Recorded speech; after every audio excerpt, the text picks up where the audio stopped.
Hey guys. Tonight, we begin with a journey not into grand strategies or heroic tales, but deep into the very mud of human experience, exploring why life in the trenches of World War I was a far cry from any romantic notion of warfare. Before we fully embark on tonight's journey through the brutal realities of the Great War, you might take a moment to consider if the unique blend of history and tranquility we offer here resonates with you. A quiet subscribe and a thoughtful like are always appreciated, and it's always a gentle connection to know who's joining us in this historical drift. Feel free to share your location in the comments. Imagine yourself, if you will, stepping off a troop train in the dead of night, the kind of darkness that truly swallows light, leaving only the vaguest outlines of unfamiliar shapes. The air, a thick, cold blanket, wraps around you heavy with the scent of damp earth, something acrid like burning leaves, and an underlying, unsettling sweetness that you can't quite place. It's a disorienting introduction, a world away from the familiar smells of home or the parade grounds where you last stood. Your uniform, stiff and scratchy, feels like a costume already ill-fitting and chafing at your raw ankles as you shuffle forward in boots that seem to have been designed by someone who'd never actually worn a pair. The flimsy helmet clanks against your head with every uncertain step, offering the barest illusion of protection. You grasp your rifle, a heavy cold weight, and you realize with a sinking sensation that it's already jammed a minor mechanical rebellion that feels like an immediate personal slight from the universe. There is no fanfare here, no proud flags snapping in a patriotic breeze, no stirring speeches about valor or king and country. Just the low, guttural murmur of hundreds of men, the sloshing of mud underfoot, and the pervasive cold that seems to seep into your very bones. A bored corporal, his face a landscape of fatigue and apathy, barks out a series of numbers pointing vaguely into the gloom ahead. You're just another recruit, a statistic, a fresh body to fill a very specific void. Amongst the men around you, there's a shared, unspoken hope, a quiet, desperate wish that the real fighting, the truly awful part, is happening somewhere else, miles away, out of earshot, and certainly out of sight. That this, whatever this is merely a preliminary, a staging ground before the glorious, decisive clash. You tell yourself this, you really do, but then the world reminds you of its true nature. A distant shell explodes, a dull thud that vibrates through the earth and up into your own chest. It's a sound you've never heard before, but it carries an ancient primal weight. Yet the men around you don't react. Their shoulders don't tense. Their conversations don't falter. This is your first lesson in the strange, unsettling apathy required for survival. The wind, a constant, mournful companion, shifts, carrying new scents from miles off. You taste it rather than smell it. Decay, thick and cloying, mingled with the sharp tang of sweat, the metallic hint of old dried blood, and the sour, earthy smell of rain-soaked things that have been wet for far too long. These aren't just smells. They are premonitions, whispered warnings from the very ground beneath your feet. You are eventually ushered into what passes for makeshift barracks. It's a barn, really, with a roof that leaks relentlessly, sending cold drips onto your face, even through the gloom. The straw beneath you is not fresh, but mildewy and flattened, carrying the faint, cloying scent of generations of unhappy animals. There is no bed, just a rough plank of wood, uneven and unforgiving. As you try to settle, the dim light catches movement. An oversized rat, sleek and disturbingly unafraid, pauses, its eyes glinting in the gloom, seemingly sizing up your face for future chewing prospects. It's a minor horror, but a potent one. This is where you learn your first crucial trench lesson. You sleep with your boots on, mimicking the veterans who seem to have perfected the art of finding restless discomfort and who you notice never quite close their eyes fully. Lack of direction and purpose. Vague, redundant orders shouted by exhausted superiors. Carrying crates, digging trenches that immediately collapse. Cessation of questioning, just doing as told. Dependence on unreliable rations. The psychological erosion begins almost immediately. Food, if it arrives, is gray and unappetizing. The hard biscuits chip your teeth and you swallow them anyway, not for pleasure, but for the grim necessity of fuel. You stop expecting dry clothes, stop bothering to make eye contact with the men around you. The thoughts of home, once so vivid, begin to fade, becoming distant echoes in a mind increasingly consumed by the immediate brutal present. Then comes the unceremonious order to move. You march not through neat parade grounds, but through deeper, clinging mud that threatens to steal your boots with every step. You pass stretches of land that are simply unlooked at. You choose not to see the dark, irregular shapes that lie half buried in the muck, not to consider what they might have been. The trenches, when they finally appear, are less like fortifications and more like open wounds in the earth waiting graves rather than protective havens. And then the final descent into muck that swallows your boots, that coats your trousers, that seems to pull you down with an insistent sucking sound.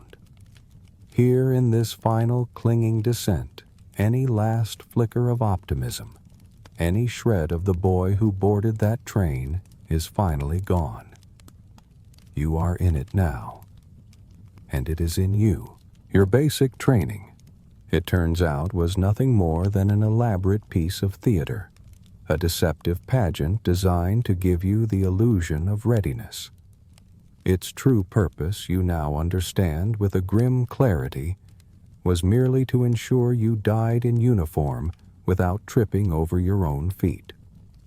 The rigid drills, the spit and polish discipline, the insistence on perfectly made beds and neatly folded blankets, all of it is utterly irrelevant here. This world, this trench operates on a different, more brutal set of rules.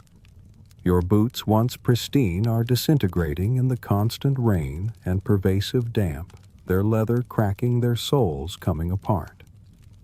Your fingers perpetually numb with cold struggle to load the rifle that you were taught to wield with such precision. And men, not cardboard targets, but flesh and blood, simply explode without warning, turning into crimson mist and scattered fragments, a spectacle for which no amount of drill sergeant shouting could possibly have prepared you. You quickly learn the art of sleep deprivation, a twisted skill born of necessity. You learn to sleep standing up, leaning against a muddy wall, catching 4-minute increments of fitful rest. It's a shallow, restless state, a hovering at the edge of unconsciousness. You learn to share blankets, not with a comforting comrade, but with the unseen, ever-present hordes of lice that crawl and itch and bite, their tiny movements a constant irritating reminder of your body's complete lack of privacy or sanctity. Order and logic concepts so rigidly enforced in training break down completely here. You find yourself digging already dug trenches, or following conflicting orders that make no sense, their contradictions swallowed by the overwhelming chaos. Discipline shifts from the neat rows of the parade ground to the desperate internal struggle not to scream at the sight of human remains, to not lose your composure in the face of unimaginable degradation. Rations which were bland but regular in camp become a precious, scarce commodity in the trench. You scrape mold off bread, not with disgust, but with a quiet desperation, chewing regardless of the taste or texture. You learn to drink water that has been filtered through sandbags and that still carries the faint, unsettling aftertaste of mud and quite possibly rat droppings. Hydration is not a choice, but a desperate, often futile attempt to keep your body functioning. The initial camaraderie that bond forged in shared experience transforms into something far more primal. It's not an emotional connection, but a shared struggle for mere survival, a mutual understanding of desperation. You share cigarettes with silent nods, exchange grunts that serve as conversation, and enter into cynical, unspoken pacts about the division of meager rations. There is no energy for true emotional connection, no space for vulnerability. Instead, there is a mutual, almost animalistic stare, acknowledging the fragile mortality of the man beside you and your own. Your physical transformation is rapid and brutal. Your uniform, once crisp, is now soaked and stiff with dried mud, perpetually itching with lice bites and unseen fungal spores. Your helmet is dented the metal cold against your skull. Your rifle, your constant companion, is rusting its once clean mechanisms, now caked with grit. And your socks, a small, intimate horror, are stiff with old blood, a constant reminder of the unseen wounds on your feet. You are unshaven, your breath curdled with the tastes of stale food and fear, your eyes hollowed by lack of sleep. You realize with a chilling certainty that you would be unrecognizable to your loved ones, a ghost of the person they remember. The belief in heroism, that carefully cultivated illusion of conjured courage, vanishes faster than a whisper in a gale. The reality is not grand charges or noble stands, but crawling on your belly through viscous mud, feigning invisibility, and listening to the quiet, desperate sobs of men in the dark. Strength here is not an inherent trait. It is merely the cost of survival. Every breath, every agonizing step, every moment of sustained sanity is a payment.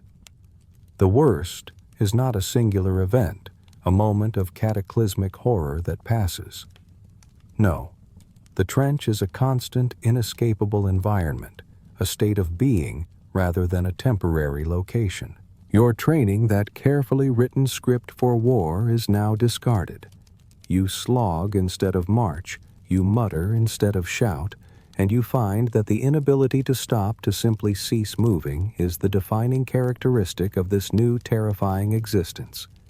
You can only keep going. The mud. Oh, the mud. It is not just earth mixed with water here.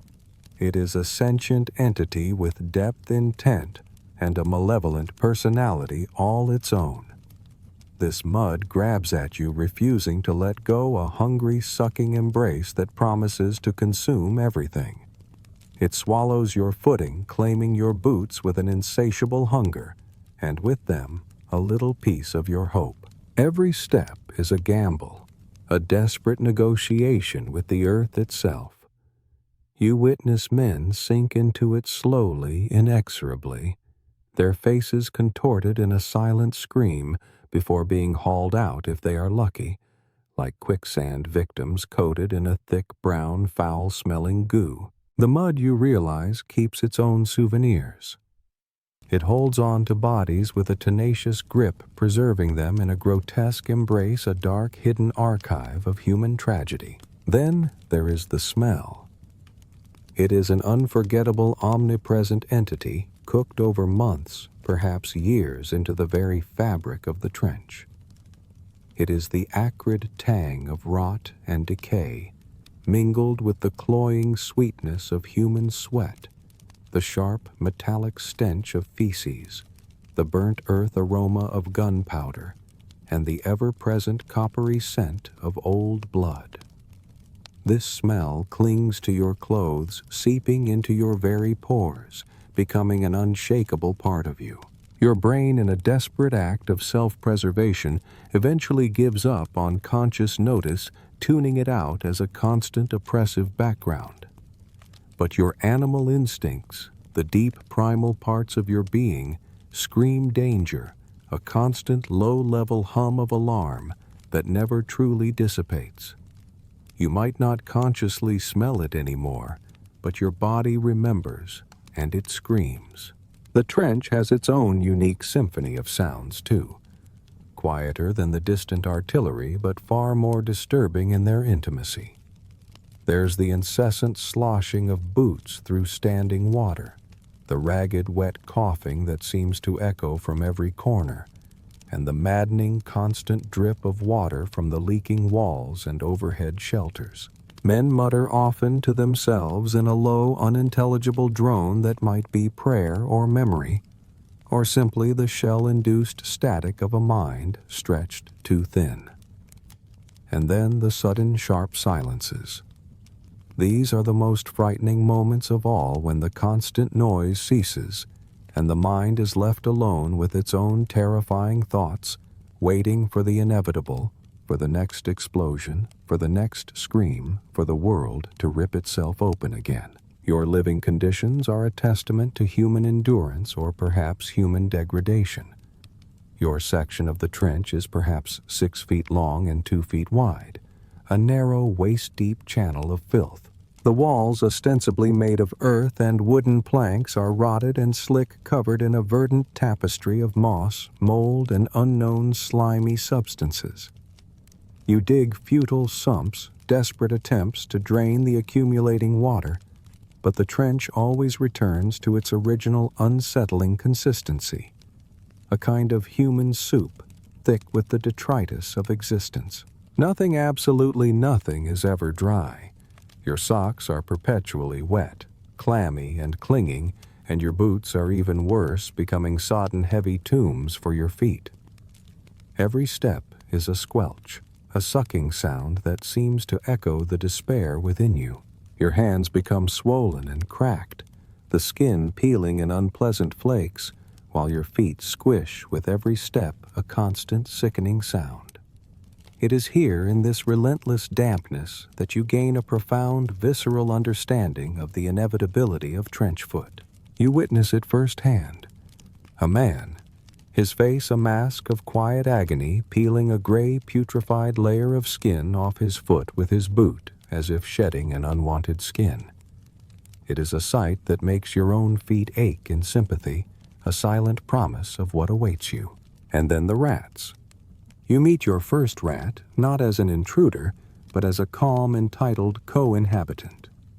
It is the size of a house cat, perhaps larger, its beady eyes mocking your presence as it scampers by with a disturbing sense of ownership. You see them gnawing on rations, their sharp teeth visible on discarded biscuits, their whiskers twitching in contempt. The unspoken truth quickly settles. The rats are the true residents of this place. They are the established inhabitants, while you, the soldier, are merely a temporary, inconvenient visitor. They have their territories, their social structures, their breeding nests, hidden deep within the muddy walls of the trench. They feast on the fallen, growing fat and audacious. You witness with a detached horror rats gnawing on severed fingers, or curling disgustingly in the dead men's open mouths. A mutual agreement is struck, an unspoken truce coexistence until death, at which point your body too will become part of their endless banquet. You exist alongside them, not above them. Sleep in the trenches is not a restorative act, but a complicated, fraught negotiation. You sleep in shifts, if you're lucky, never truly well. The ground is wet, the walls are cold, and the fear of shells exploding nearby hovers at the very edge of your fragile rest. You wake more tired than when you lay down your back screaming in protest, your face pressed against the mildewed earth, a faint lingering scent of your own sweat, and the soil's damp decay filling your nostrils. Sometimes you wake with a beetle crawling in your ear, or a spider scuttling across your face, and you flick it away without panic. Your new normal absorbing even these small, unsettling intrusions. Your senses, dulled by the pervasive horror, simply adapt. Meals are eaten in the muck whenever rations manage to find their way to your section of the trench. You eat from a dented mess tin, the metal cold and tasting faintly of rust. Every bite seems to contain a gritty particle of mud, and everything tastes like dirt and metal, a constant, unpleasant flavor that permeates your palate. You chew on unidentified chewy bits, your hunger trumping any lingering doubts about their origin. Gristle in this environment becomes a delicacy, a small, fibrous luxury that your body craves. There's an unspoken knowledge, a grim speculation about the origin of some of the meat, perhaps horse, perhaps something less identifiable. You don't ask. You just chew, driven by a primal need for sustenance regardless of the source. Privacy and hygiene are not just absent. They are concepts that have ceased to exist. Urination is performed into tins, a quick, almost automatic action. Defecation happens in designated boxes if you're lucky enough to find one, or simply a hastily dug hole, followed by an equally hasty, usually inadequate burial. The collective stench of slow decomposition and unwashed bodies hangs heavy in the air, a constant companion. Hygiene itself is a distant fantasy, a memory from another life. Weeks pass without proper washing. Your skin covered in a persistent film of grime, your hair stiff and greasy. You learn to ignore the skin sores that bloom on your body, the creeping blackness on your toenails that hints at fungal infections. Your body, once a temple, is now merely a decaying vessel, a biological machine fighting a losing battle against the elements. This isn't survival, not in the triumphant sense of the word. It's adaptation. The trench begins to feel normal, not good, certainly not safe, but familiar. You learn to step with a particular rhythm, avoiding the worst puddles, balancing your rifle as you navigate the treacherous ground. You stop reacting with horror to the sound of men coughing up blood, a quiet, wet sound that becomes part of the trench's mournful symphony. You become part of the trench itself, a soggy, lice-ridden extension of its muddy, decaying landscape. You cling to the continual self-deception. You'll get used to it. But you never really do. War isn't a test with the clear pass or fail. It's a curriculum, a brutal education that never truly ends. It never stops being awful. It simply becomes familiar. And in that familiarity lies a chilling form of acceptance, a resignation to the ceaseless slow-motion horror of existence. Awakening in the trench is less about a new day beginning and more about the damp, cold, nauseous realization that another one has arrived. There is no true sunrise here, just a vague lightening of the perpetually gray sky, a subtle shift from opaque darkness to a muted, misty gloom. Your spine cracks as you slowly, stiffly uncurl from whatever awkward position you manage to find a few hours of fitful sleep in. Your muscles protest already aching before the day's work begins. You prepare yourself for nothing in particular and everything at once, a paradox that perfectly encapsulates the trench's endless, pointless routine. The tasks are unpredictable but invariably soul-crushing. There's an endless rotation of shoveling mud out of trenches that instantly refill shoveling muck out of latrines, digging drainage ditches that seem to have no discernible impact on the pervasive water. You stand guard for hours, peering into the misty, desolate landscape of no man's land, straining to see unseen movement, your eyes burning from the cold wind and the constant vigilance. You blink less, allowing your eyes to water a form of self-lubrication against the raw, biting air. The cold here is not merely a sensation. It is a physical presence, a burrowing entity that seems to penetrate directly into your bones. Your futile attempts to keep moving, to stamp your feet, to rub your arms, offer only momentary relief. The dampness, that ever-present companion, makes everything worse, creeping into your clothes, seeping into your bedroll, and settling deep within your lungs. A trench-wide coughing, a wet, rattling chorus sounds like a tuberculosis ward, a constant reminder of the diseases that flourish in this environment, eagerly awaiting their next victim. Your labors are Sisyphean. You shovel mud, but it never leaves. It is simply replaced by more mud seemingly rising from the very earth itself. Walls collapse, floors rise with every fresh downpour. And as you dig, you frequently find buried objects, a boot still encased in its putrefied remnants of a foot, a rusted tin, or more disturbingly, a bone. There is no time for archaeology, no moment for reflection. The dead, you quickly learn, are merely part of the infrastructure, the foundation upon which this endless, horrifying edifice is built. They are nameless, anonymous, just obstacles to be moved. Eating is a dehumanizing ritual. Your meals consist of cold beans, perhaps a slice of bread so hard it could stop a bullet, and on a good day, a sliver of waxy cheese. You no longer ask about the origin of the meat. You are simply grateful for anything hot, for anything that resembles food. Hunger, a constant, gnawing presence, makes even the mud-flecked rations palatable. The dirt becomes an earthy flavor, the metallic tang of the mess tin complex, the faint fungal notes distinctive. You chew on war itself, transforming its brutal reality into the meager fuel that keeps you moving. It is a grim, silent communion with the very conditions that seek to destroy you.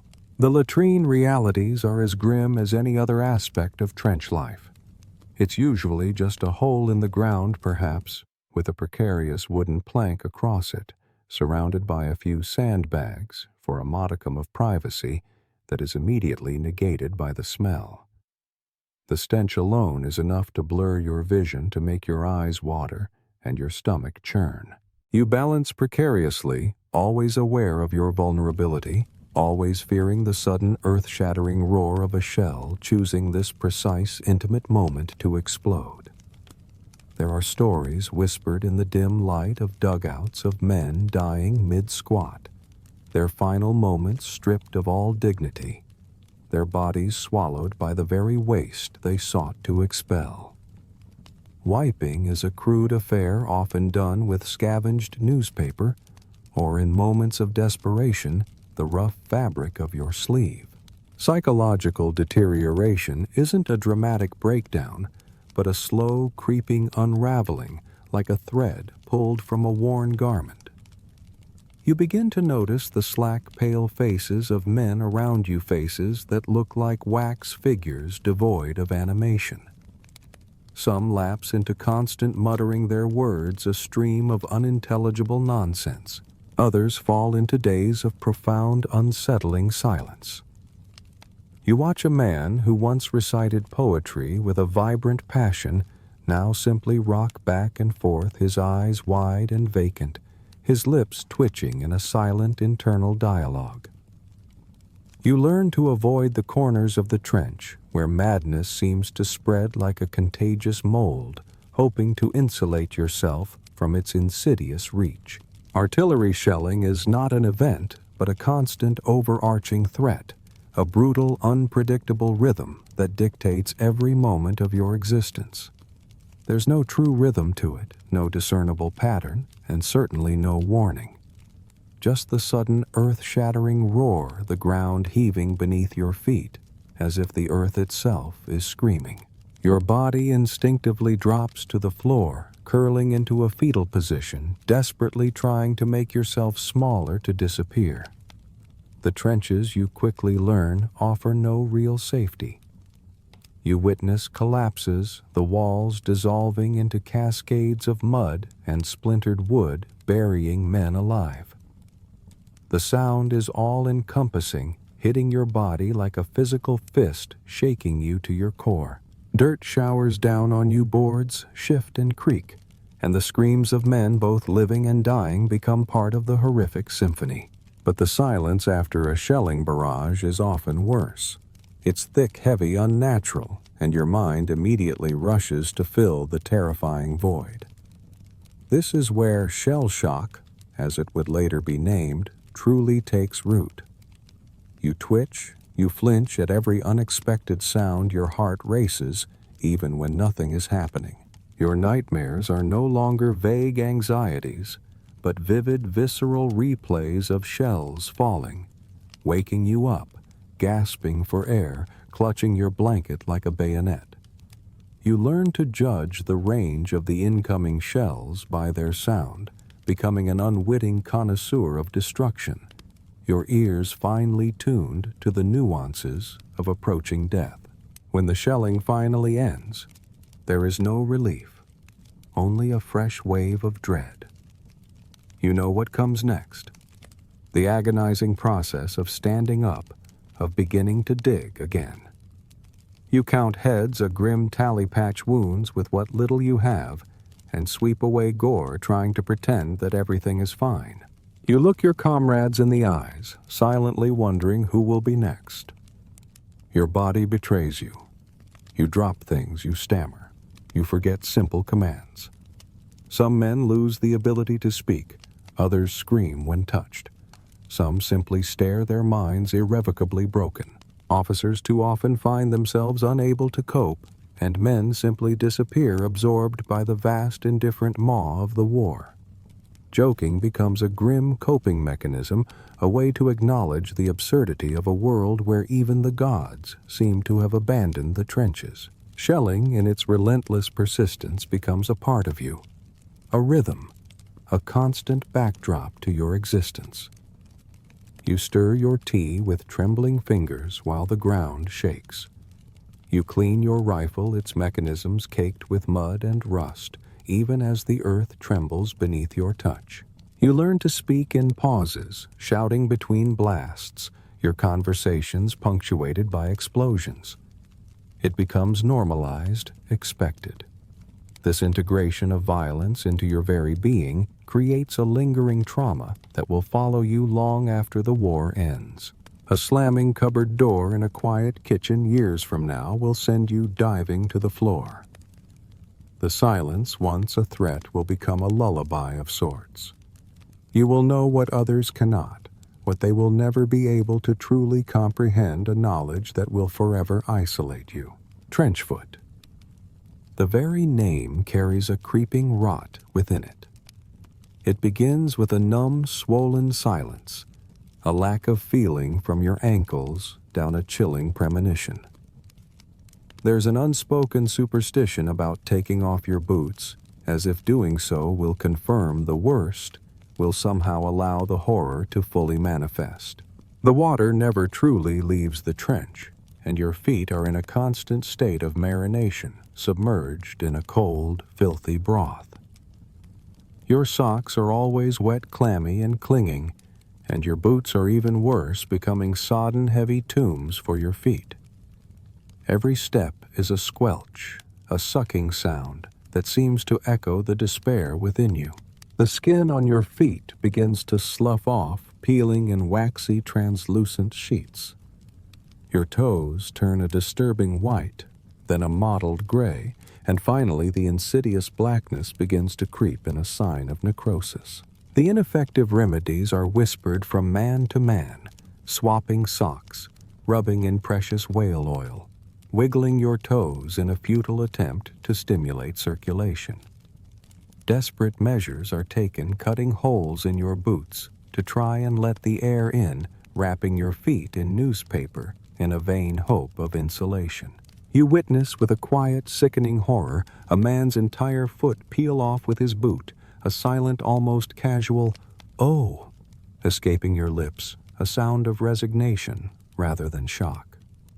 The medics, when they arrive, offer little comfort. They either cart the most severely afflicted away or simply leave the less dire cases to wait for worse to set in. The trench, you realize, does not forgive weakness. It merely makes room for its victims. Lice. They are your constant, unwelcome companions, an infestation that you feel before you even see them. The itching is relentless, a maddening, pervasive sensation that drives you slowly, inexorably towards the brink. They nest in the seams of your uniform, in your socks, in the folds of your coat. Your attempts at eradication are futile. Boiling clothes is a distant luxury holding a match to the seams, offers only temporary localized relief, and crushing them between your fingernails is a never-ending task. The lice you observe with grim irony are perhaps the only species truly thriving in this desolate landscape. You grow used to their crawling, their constant irritating presence, sometimes even giving them names. Frank Morris, a desperate attempt to humanize the inhuman. You dream of scratching, waking to the raw, bloody trails left by your own nails. Rashes and boils become a common currency of suffering. Red blistering welts erupt in the damp folds of your skin, weeping and oozing. A vinegar-smelling ointment dispensed sparingly offers little more than the illusion of treatment. Your skin becomes a patchwork of peeling flakes and angry cracking fissures. Other fungal infections take root and boils like angry volcanoes erupt on your body filled with pus. You witness a man with a green weeping sore on his leg, another with what appears to be a second weeping belly button on his stomach, emitting a faint, sickly smell of fish and decay. You make unspoken observations, a silent prayer that it won't be you next, that your body will somehow escape this particular horror. Amidst this relentless decay, you continue to function. You hobble, you limp, you stagger through your chores, your body a symphony of protest. You dig with raw, bleeding hands, your rotten feet squelching in your boots. You carry heavy crates, all the while scratching your spine, trying to dislodge the invisible tormentors. You huddle with infected men, pretending not to notice their stench, the subtle hum of their fever. Complaining, you learn, requires too much energy, an effort you save for the sudden alarms, for the desperate dash for cover. Recruiters' false promises of a quick war of medals and glory fade into the background. The real enemy here is not the man across no man's land, but the moisture, the insidious dampness that eats away at you from the bottom up slowly but inexorably. The medics, tired and overworked, often find themselves running out of supplies, their efforts becoming increasingly futile. They slap on bandages with a weary resignation, give half-hearted orders that you know they don't expect you to follow. You learn to lie to them, to downplay your symptoms, desperate to avoid being carted off to an aid station that offers little real relief, or worse, a hospital where you might truly acknowledge the depth of your decay. Pain in this environment eventually dulls. Your body simply can't keep up with the constant barrage of agony tuning out the signals. Your feet become mere things to be dragged, your skin a wet, uncomfortable coat. The itching, the burning, the peeling all become background noise, a constant low-grade hum of discomfort that you simply learn to ignore. Your focus narrows to the essentials, breathing, eating, not falling asleep in a way that leaves you exposed or vulnerable. You measure time not by days, but by the condition of your toes, counting your blessings, and your fingernails, a grim form of accounting. You are not alone in this. Every man around you is breaking in the same quiet, almost imperceptible ways. You are limping, itching, rotting together, a shared, silent agony. You are surviving, yes, but deep down you know it isn't true survival. It's a grotesque parody, a prolonged decay. The word food once conjured images of warmth, of comfort. You might have imagined steaming stews, crusty fresh bread, perhaps even sweet tinned peaches from home. In the trenches, however, food is something else entirely. It is less sustenance and more a threat, an experiment in the absolute limits of human endurance. You eat not for fullness, not for pleasure, but as a desperate, grim distraction from the relentless, soul-sapping reality of the trench itself. Your daily breakfast often consists of hardtack, a rock-hard slab of biscuit that feels more like a blunt weapon than something edible. It's a dental hazard threatening to chip your teeth with every desperate gnaw. You learn to soften it if you can with whatever liquid is available, but even then it breaks off in splinters, leaving your gums bleeding.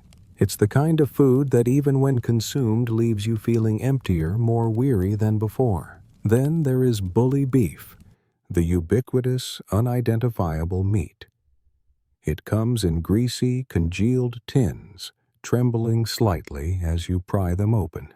The meat inside is gray sometimes, with a faint, disturbing pinkish hue, its origin a matter of grim, unspoken speculation. You eat it cold, or if you're lucky enough to find a candle or have the courage to balance it on a heated rifle barrel, you might warm it slightly, making it marginally less revolting.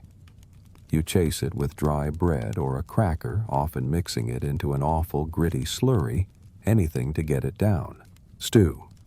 A concept of actual cooked food is a rare luxury reserved for weeks, when supplies are good and when there's a non-dead kitchen staff able to prepare it.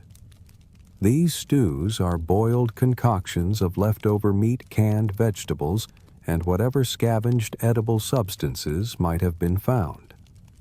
The broth is a uniform beige flecked with what might be carrot potato and very possibly rat hair. You learn not to look too closely, to simply focus on the temperature, for warmth is king here.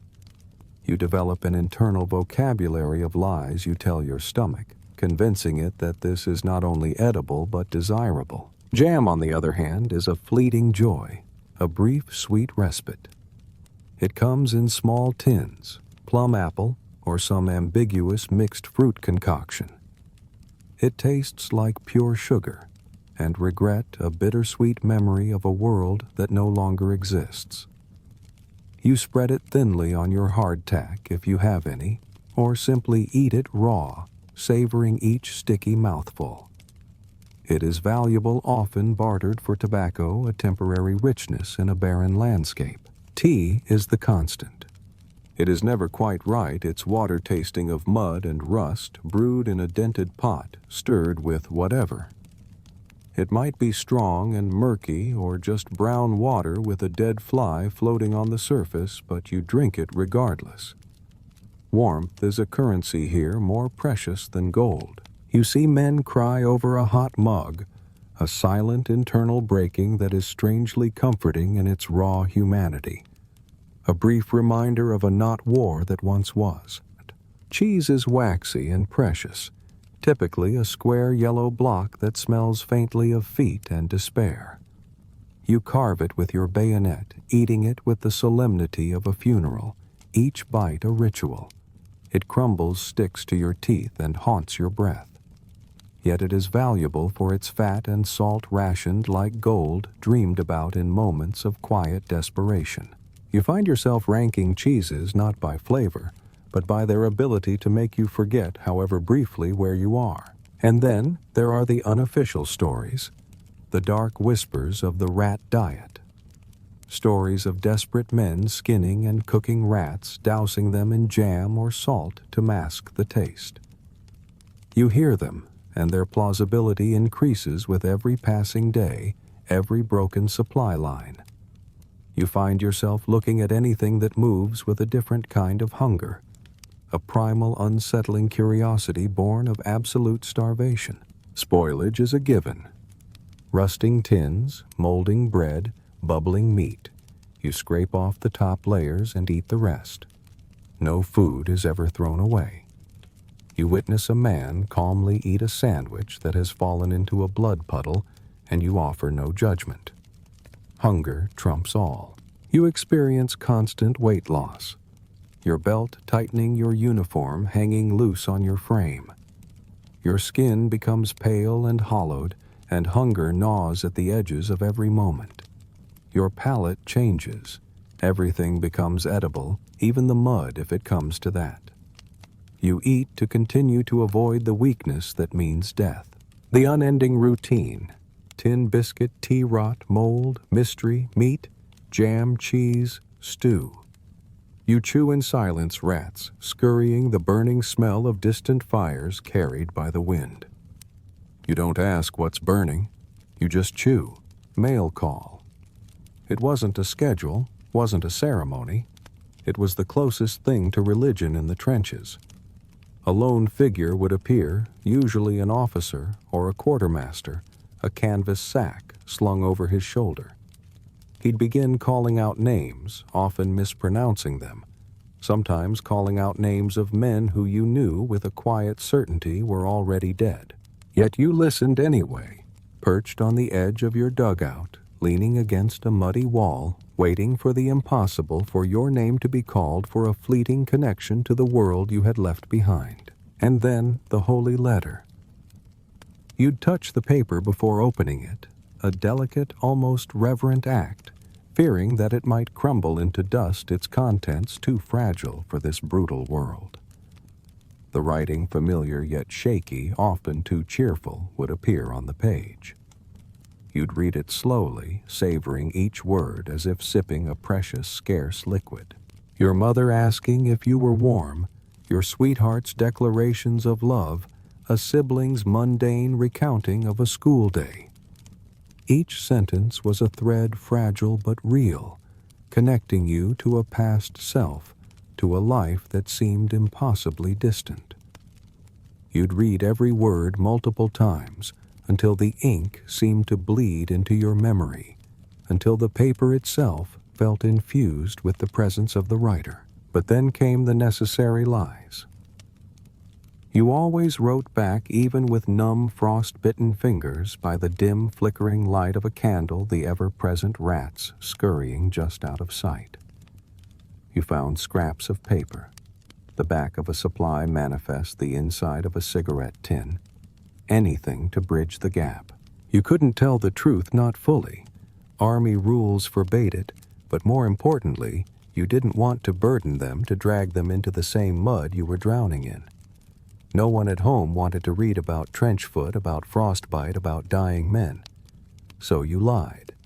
You lied about the food being fine, about your mates being good, about the weather not being so bad, about being safe and dry.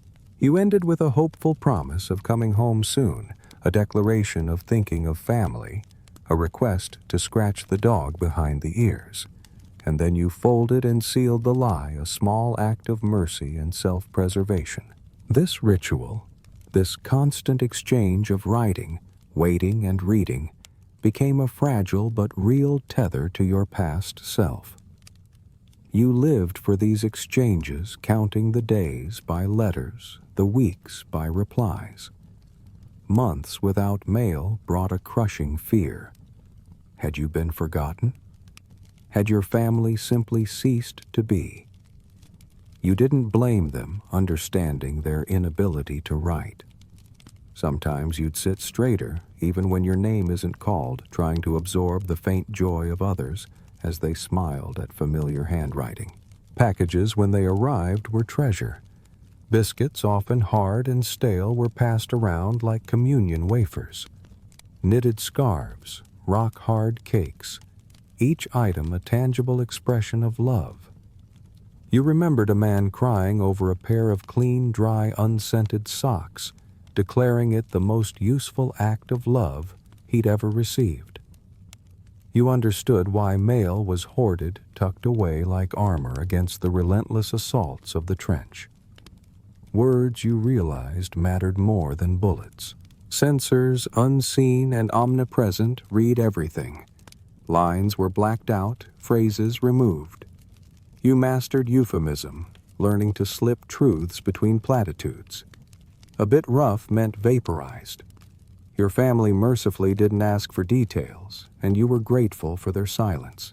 When letters stopped coming, it was a silent blow. Illness accident, grief too heavy to bear, or perhaps just lost mail eaten by rats, discarded by uncaring hands. You read letters from strangers, condolences to the wrong man, mixed envelopes, pieces of goodbyes meant for others. But you read them anyway, absorbing every name, every address. every detail of unknown lives. It helped you remember that the world was bigger than this trench, that other lives seemingly untouched by this horror still existed. Eventually, you stopped expecting mail, stopped hoping with the same intensity. Its arrival became a surprise, a gift from a forgotten world. You would hold the letter longer than you read it, trying to remember what it felt like to be whole, to inhabit a body that wasn't aching and rotting. You wrote back because someone might be waiting, because the act of writing the formation of words meant something. Paper ink sentences. These were the last things keeping you human, keeping the encroaching silence and madness at bay. The rats. They were not intruders in the trenches. They were the residents. Too common, too confident, too loud to be anything else. They made it clear that the trenches belonged to them, and you, the soldiers, were merely borrowing space. They came in all sizes. Some you swore could feasibly wear a harness, while others were described as the size of a toddler dragging discarded bread crusts with the determination of a businessman with a briefcase. Their primary domain, however, was the corpse. They lived in the walls, in the sandbags, and most disturbingly within the bodies of the fallen. A dead man, left unattended, became a banquet overnight. You saw them, hundreds of them, chewing through uniforms, through skin, through organs. Their collective presence, a shifting dark mass. You started to notice the disappearing lips, the missing eyes, the hollowed-out cavities where once there had been life. Your only response, a quiet, "Poor bastard," before you kept walking, forcing yourself to look ahead, to not linger. There was no fear in them, not of you, and your resistance was futile. They would stare back, whiskers twitching openly, evaluating whether you were potential food. They climbed into your kit bag, gnawed on your boots while you slept, even wrestled under your blankets, their small, cold bodies a chilling presence against your skin. Swatting at them was pointless. For everyone you managed to kill, it felt as though 3 more attended its funeral, bolder and more numerous than before. You were losing the battle against their relentless breeding, finding nests of pink, hairless, squirming things in the walls, a testament to their unceasing triumph. They were born and raised in war, true children of this desolate landscape. They ate the living, too, in their own way. They stole rations, their tiny sharp teeth leaving telltale marks on tins and biscuits. You'd find hollowed crusts, half-digested remnants of your meager meals. They went after anything, soap socks, even precious letters from home. You saw a man cry more for a jam tin that a rat had dragged away than for the friend who had died beside him the previous day. Such was the inversion of priorities. The noises they made were maddening. The constant scratching and scurrying just out of sight, the wet chewing sounds at 3 in the morning right beside your ear. It drove men slowly insane, leading to full-blown conversations, staring at the ceiling, or long stretches of restless, twitching sleep during the day, a desperate attempt to escape their nocturnal torment. Horror stories circulated, waking up with a rat chewing your ear, or a rat found nesting in a missing lung, or a man feeding his own toe to a rat in a moment of utter delirium. The truth of these tales was unknown, but the horrors they described remained. You found yourself counting them, naming them. Big Al, Sergeant Whiskers Percy. You talked to them, muttering threats or bargains in the dim, damp corners of the dugout. You didn't expect a response, but you wouldn't have been surprised by a nod, a twitch of their whiskers in agreement. Superstitions arose. A rat crossing your path meant death. Avoiding your bedroll meant you were already a corpse. Feeding them appeased them, but killing them brings bad luck. You saw a grown man cry after crushing a rat, muttering about the balance, about disturbing the uneasy peace. There were futile attempts at creativity traps fashioned from sardine tins, makeshift flamethrowers that brought brief laughter and camaraderie, followed by the sickening smell of burnt fur and the urge to gag, leaving you wondering if you could ever eat meat again. Ultimately, there was only acceptance and a grim coexistence. Rats became as much a part of the landscape as the mud, the lice, and the constant gunfire. You stopped reacting, flinching less. You learned to live with the disturbing weight of one perched on your shoulder as you tried to sleep. It wasn't affection, wasn't comfort, just a shared primal struggle for survival. You knew that if you died, the rats would start with your eyes. You coexisted badly, uneasily, giving them space and receiving nothing in return. They were the true victors of this war, thriving, multiplying, devouring, knowing that they would be there scuttling and feasting long after the soldiers were gone. Your promotion to corporal wasn't earned through exceptional bravery or strategic genius. It was rather a grim recognition of your continued existence. You had simply survived, outlived the previous corporal, your name scribbled onto a crumpled, mud-stained list, a testament to nothing more than sheer dumb luck. The stripe on your sleeve, a small faded mark of distinction, came with extra responsibilities, the distinct, unenviable honor of guiding other men towards their likely demise. Leadership here wasn't about inspiring courage. It was about proximity to death and the ability to yell convincingly over the din of artillery. There were no congratulations, no celebratory toasts, just a tired officer pointing at you and saying, "You're in charge now." Tired faces, hollowed by fear and fatigue, immediately turned to you, waiting for decisions, for commands. Men who had shared a cigarette with you just yesterday now expected to follow your orders. Your first task as corporal was, of course, a study in the absurd organize a pointless work detail. It might be to clear a latrine that would immediately refill, or to fill sandbags that would be blown apart within hours, or to collect a non-existent shipment of supplies. The directions you received from your detached lieutenant were vague, often contradictory, delivered from a place of relative comfort, far from the immediate mud. You were left to figure out how not to kill anyone while making it up as you went along. Being in charge, you quickly discovered, simply meant you were the one to be blamed when things inevitably went wrong. Refusing an order, even the most absurd, was a dangerous game. It got you noticed, and getting noticed meant volunteered for something infinitely worse. There was no real choice, only the illusion of it.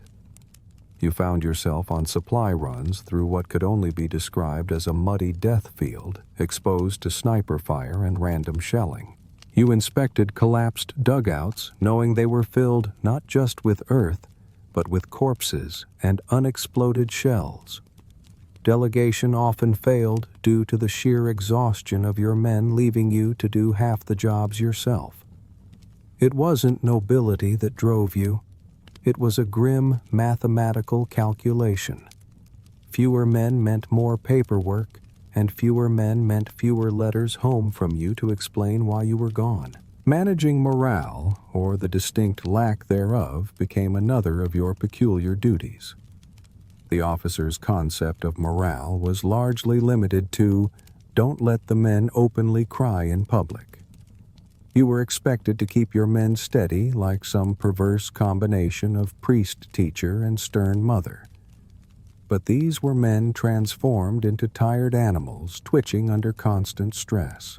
Pep talks, you quickly learned, sounded more like death threats, so you resorted to cynical jokes, a dry, bleak humor that acknowledged the horror without dwelling on it, offering a momentary shared release.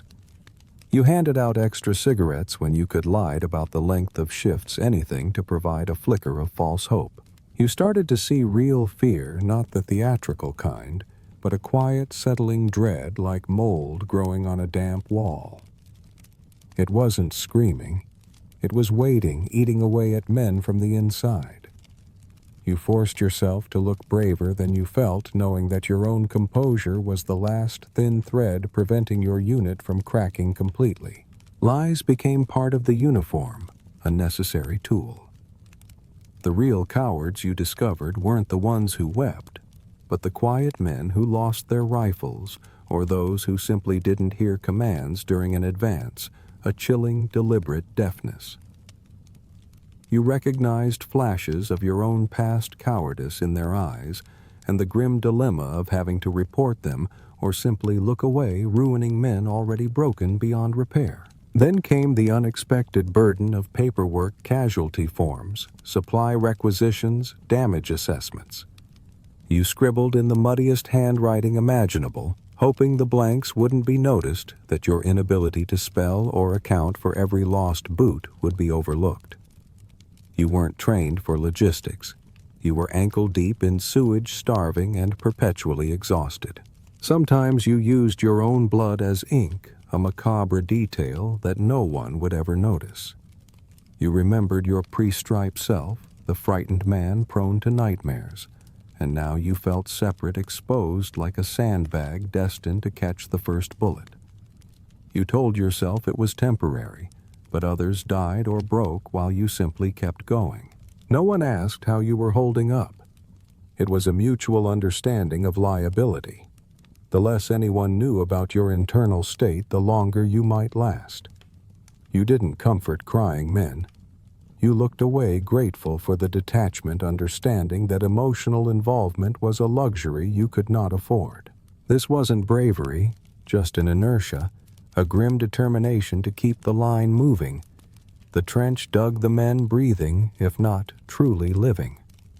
You gave the illusion of a plan, even as you made it up as you went.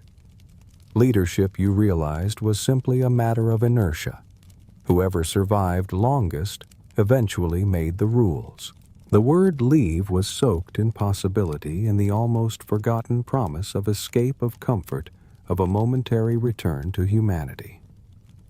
The truth, however, was far more brutal. Leave was merely a pause, a brief, disorienting interlude designed to remind you of what you were before you were thrown back into the meat grinder. You might return with a slightly fresher face, a slightly slower limp, but the trench was always waiting to reclaim you. The departure itself was abrupt. An officer with a paper your name called, a flicker of fear, wondering if you were in trouble. Then the realization, it was leave. And with that realization came a strange, almost illogical panic. How did one be away from the trench? It felt like abandoning a part of yourself, abandoning your comrades to face the unrelenting horror without you. You were bundled into a lorry or a train packed tight with other gaunt, hollow-eyed men lurching away from the front towards an unnamed, almost mythical village. As the landscape changed, the disorientation deepened. No craters, no barbed wire, no permanent smoke staining the sky. You saw trees, real trees, their leaves green and untouched. Birds sang a sound that paradoxically made your skin crawl in its unfamiliarity. You gripped your rifle even though orders dictated you leave it behind. It was habit, not defense. A cold, comforting weight in your hands, the only familiar thing in a world that was suddenly too clean, too quiet. The quiet. It was too quiet. The air surprisingly smelled wrong. Clean, yes, but also sterile, devoid of the familiar stench of decay and fear. The ground didn't try to eat your boots. People walked upright casually. Civilians smiled, thanked you for your service, and you tried to smile back, your face muscles having forgotten how. You were acutely aware of your stinking uniform, your black fingernails, your curdled breath. You shuffled past shop windows, their displays vibrant and alien, past churches where bells chimed in cheerful disregard, past children playing their laughter too loud, too innocent. It was like observing someone else's dream, a world you no longer belonged to. The rest station offered little true rest. It might be a converted barracks, a farmhouse, or even a church. Taking off your boots was an immediate regret, the stench that emanated from your feet, an overwhelming assault on your senses. You tried to wash futilely in communal showers with cold water and what felt like someone else's regrets clinging to the walls. One visit to the shower was usually enough. Relearning to eat was another challenge. Technically, the food was better real bread, eggs, hot stew. But you ate too fast, a habit born of scarcity, often vomiting behind the canteen afterwards. You learned to pace yourself to eat as if you were stealing your eyes, darting always on alert. Others coped in their own ways, playing cards, smoking endless cigarettes, flirting awkwardly with local girls, drinking to forget. You drank too, not for pleasure, but for the quiet, to dull the sounds, to quell the constant twitch and flinching instinct. You drank until the memory rats in your mind stopped moving, until you were finally able to lie down without the world spinning. The struggle for sleep was perhaps the hardest battle. Your body craved it, ached for it, but your mind fought back. The soft bed feels unnatural, foreign, and you miss the cold, hard, familiar floor of the trench. The silence is unbearable. You are too used to the rhythmic roar of shell fire. Quiet screams echo in your head. You stare at the ceiling waiting for an explosion that never comes. Your dreams are worse than reality. Shells falling, gas spreading, waking you up. Gasping, clutching the blanket like a bayonet. You give up on sleep, simply waiting for morning for the merciful light. You felt exposed, off balance. Your armor, that hard-won detachment, had been peeled off. The world was too soft, too colorful, too loud. You found yourself missing the trench and hated yourself for it. At least there things made a grim kind of sense. You were expected to be normal, to laugh, but safe had lost all meaning. And then the inevitable return. A few days, maybe a week. Time had ceased to have meaning. Your name was called again. You packed your meager belongings, buttoned your coat, stepped into your wet boots, the trench rushing back to meet you. The trip back was quieter. No one looking out the window, no one carrying a rifle. Just the stench of fear, foot rot, and quiet resignation. Leave wasn't a gift. It was a pause, a reminder of what was lost. You stepped off the truck, smelled the trench, and didn't flinch. You walked back to your post, sat in the mud as if you'd never left. Others barely acknowledged your return. Life continued as if you'd never gone. The dream hadn't changed. The war kept going. The rats kept breeding. The mud kept rising. The first death. You will never forget it. Not the sound of the bullet, or the shell, or the sickening thud as a body hit the mud. No, it was the stillness. The sudden cessation of speech, the abrupt silence where there had been life. Your brain for a moment simply couldn't comprehend it, expecting movement, a twitch, anything to contradict the terrifying stillness. The absence was louder than any shell. You remembered the first man, his name, the sound of his voice, the particular way he tied his boots, the way he shared a cigarette with you just hours before. Dragging his remains, wrapping them, digging numbly, you felt a new cold weight settle in your gut. A mumbled prayer.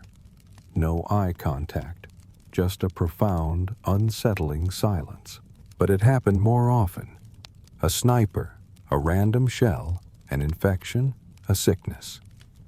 One day, a man was laughing beside you. The next he was gone, his boots now on someone else's feet.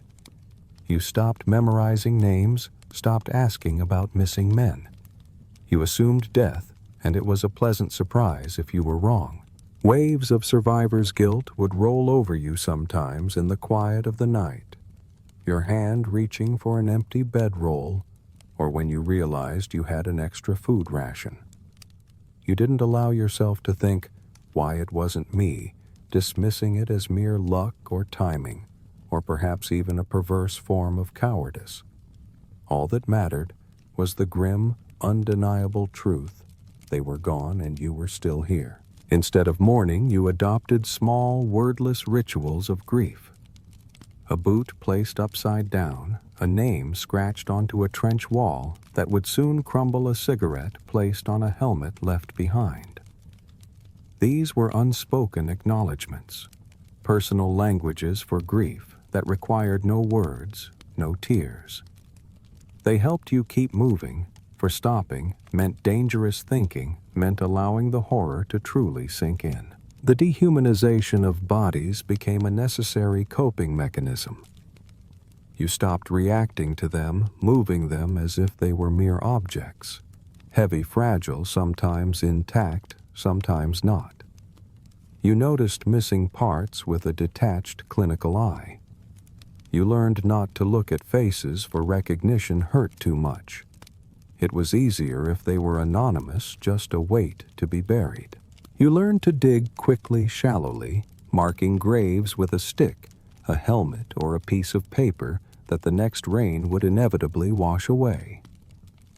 You buried multiple men together, or sometimes not at all, simply covering them with whatever was available, promising to return a promise you both knew would never be kept. Sudden deaths by bullet or blast were the easier ones.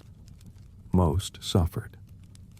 You held their hands, listened to their nonsense, their childlike calls for their mothers, their desperate pleas. You promised impossible things. You'll be all right. Help is coming. Lies needed by them, but even more so needed by you, the teller. You learned not to cry, fearing that if you started, you would never stop. Others sobbed, passed out, broke in quieter ways, staring, muttering to ghosts. You told yourself you held it together, that you were functional, but you knew deep down it was just another crack in your already fractured soul. Sometimes a joke, a song, or a particular smell would unexpectedly remind you of a laugh, a campfire, a face before the rot set in. Memories came in flashes, a muddy face, a crooked grin, a shared moment of grim humor. But these were quickly replaced by the familiar stomach weight of hunger, the persistent taste of dirt. When you wrote home, you wrote about a friend, one of the boys, never naming them, never describing their deaths or what you had seen, smelled, or felt. War is hard. People doing their best. These were your confessions, not expected to be read, just written. Eventually, you stopped saying goodbyes. Men vanished. You nodded, moved over, and waited for the next name to be called, the next space to be filled. You kept going because there was no other option. Eating, sleeping, digging, reloading. These became the mechanics of staying alive. You lived with ghosts, hundreds of them, impossible to outrun. They were in the mud in your clothes, in the very rhythm of your heartbeat. It wasn't cold. It wasn't cruel. Your capacity for grief was simply full. The war had taken everything. All that remained were habit, motion, and the relentless task of survival. You buried tomorrow, you ate your rations, you lit a cigarette, and you went back to work.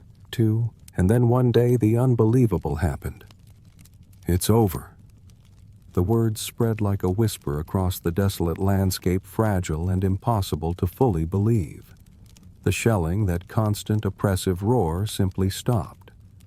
Rifles were lowered not in surrender, but in a quiet, stunned disbelief. A whistle blew not for an advance, but in finality. Rumors had come and gone before false alarms that had briefly ignited a flicker of hope, only to brutally extinguish it. But this time, it was real. The war had paused, Finished declared complete. Confusion washed over you. You waited for the joke to land, for the next shell to drop, for the usual pattern of violence to reassert itself. But there was only silence. A thick, heavy, unnatural silence, like the floor had been pulled out from under you. You had forgotten how to breathe after being underwater for so long. Blank faces surrounded you, devoid of joy or gratitude. The trenches remained still full of bodies, still filled with rats and water. They didn't leave. You stayed for days waiting for instructions on peace, a concept as alien as silence itself. Demobilization was a polite sorting, a methodical process that felt utterly disconnected from the brutal chaos you'd just endured. You were told soon for home, and you stood in line for hours, then days, filling out forms with trembling, unaccustomed hands. Your name was called, and it felt like it didn't belong to you anymore, not the one they were calling. You were given clean clothes, a new uniform, a shave, a haircut, polished boots. You looked in the mirror, and a stranger stared back. The grime was gone, but the hollow eyes remained, betraying the emptiness within. A duffel bag, your name stitched onto it, felt like a lie. People smiled at you, saying, "Well done, welcome back." You nodded a curt, automatic gesture and walked away. The journey home was quiet, disconnected. You stared out the train window at an untouched landscape. Hills, trees, fields, all so vibrant and alive. You tried to feel pride, joy, anything. But you felt only distance, as if you were watching someone else's life unfold, a silent observer in your own story. You touched the glass, half expecting it to shatter. Your return home was overwhelming. A crowd of family, neighbors, strangers, all waving flags, all cheering. You stepped into hugs, into cheers, and it was too much, too loud, too bright, too close. You flinched at back pats, recoiled from the warmth. Your mother cried. Your sister clung to you. Your father told you how strong you were. You couldn't tell them you were hollow, unreal, a ghost in your own skin. Your home, your walls, your furniture, your bed, all were the same. You lay down, and the sheets felt wrong, too clean, too dry.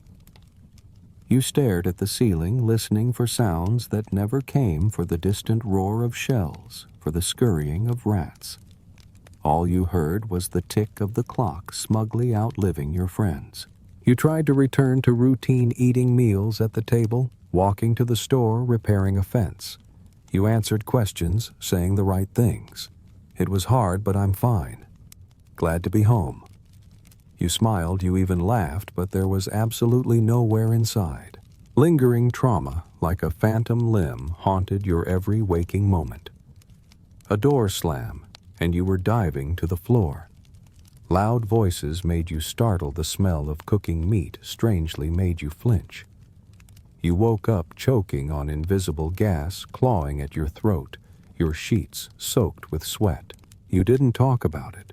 You simply shook in the dark, reminding yourself again and again that the war is over. But it doesn't feel safe here. It is too soft, too clean. You miss the rifle, the structure, the grim clarity of trench life. Everything is blurred now. Expectations, shallow conversations, gratitude that tastes like guilt.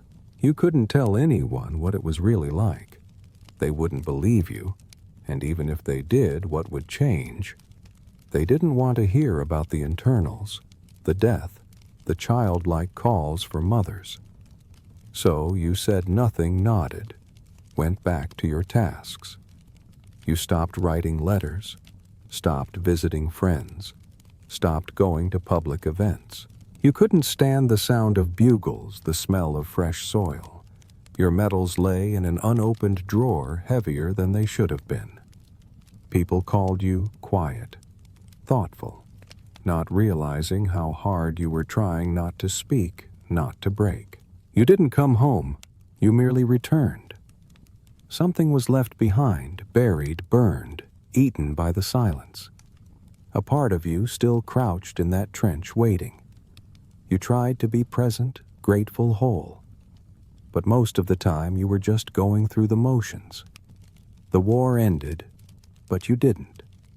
This story of individual survival, this personal descent into the abyss of the trench and the fractured return concludes here.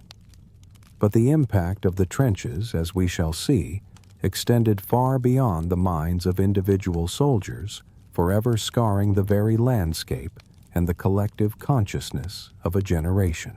Now, having navigated the interior landscapes of trench survival and the profound personal psychological toll it exacted, let us gently shift our focus, moving away from the immediate visceral experience of the soldier, and consider the enduring tangible imprint of the trenches on the world itself.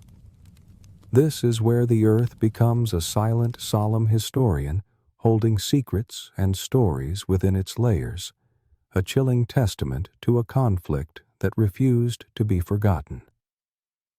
The physical scars of the Great War remain visible even today, etched onto the very face of the land, a stark reminder of the unprecedented violence that once tore through it. Miles upon miles of still discernible trench lines snake across the fields of France and Belgium, ghostly echoes of the brutal conflict.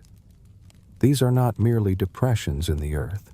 They are intricate, winding labyrinths once teeming with desperate life, now silent witnesses to the passage of time. You can still trace the zigzag patterns designed to contain the blast of a shell, the fire steps, where men stood vigil, the deeper dugouts that offered a fleeting, often illusory promise of safety. Craters, pockmarks of explosive violence dot the landscape, some now softened by the passage of decades and the slow reclamation by vegetation, others still raw, exposed, and strangely sterile, refusing to yield to nature's healing touch. And beneath it all, a sinister, pervasive presence, unexploded ordnance, millions of shells, grenades, and bullets lying dormant, a silent, deadly legacy that surfaces with grim regularity, a constant threat even a century later. These areas, particularly in France and Belgium, are often referred to with a chilling accuracy as the red zone, zone rouge. These are lands so utterly contaminated by munitions chemical residue and the sheer volume of human and animal remains that they are deemed uninhabitable forever, altered, forever poisoned by the war. The soil itself is impregnated with iron and lead, rendering it infertile, refusing to support new life in the same way. For the generations of farmers who still work the surrounding fields, particularly in regions like the Somme or Verdun, every plowing season is not merely an agricultural task, but an involuntary archaeological excavation. Their daily finds are not ancient pottery shards or Roman coins, but the grim detritus of a more recent past human bones, sometimes disturbingly intact, sometimes fragmented beyond recognition. Rusted helmets, their steel shells perforated by unseen forces, or the skeletal remains of rifles, their mechanisms seized by decades of earth and damp.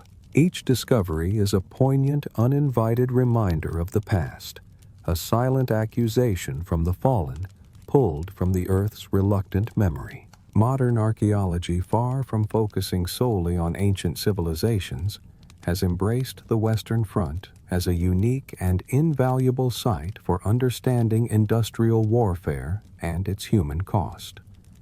Systematic surveys are undertaken not just for relics, but to understand the very fabric of trench systems in unprecedented detail.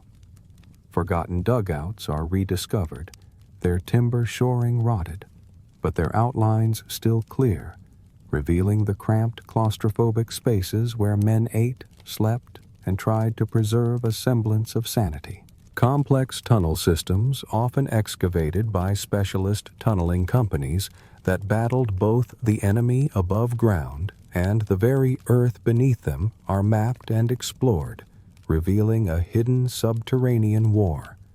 And with solemn regularity, mass graves are uncovered, revealing the hastily buried remains of men whose identities have long been lost to history, their final resting places unknown, unmarked for decades.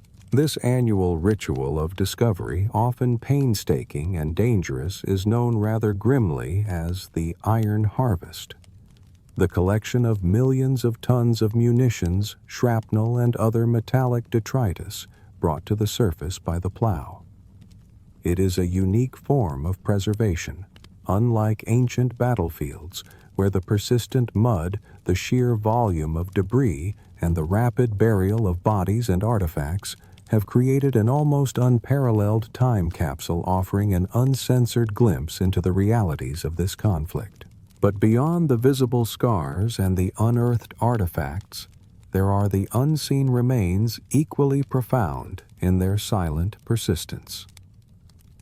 Estimates suggest that hundreds of thousands of bodies still lie unrecovered beneath the fields and forests of the Western Front, their final resting places unknown, their stories unmourned.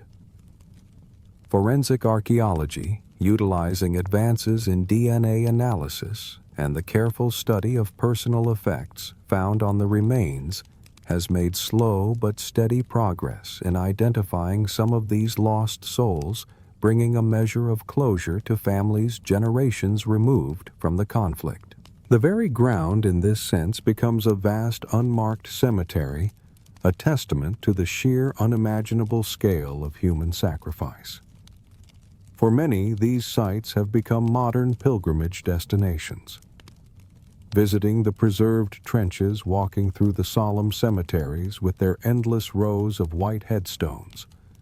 It is a form of dark tourism, certainly, but also a deeply personal act of remembrance. It is a way to confront the reality of the past, to pay respects, and to try, however imperfectly, to comprehend the incomprehensible.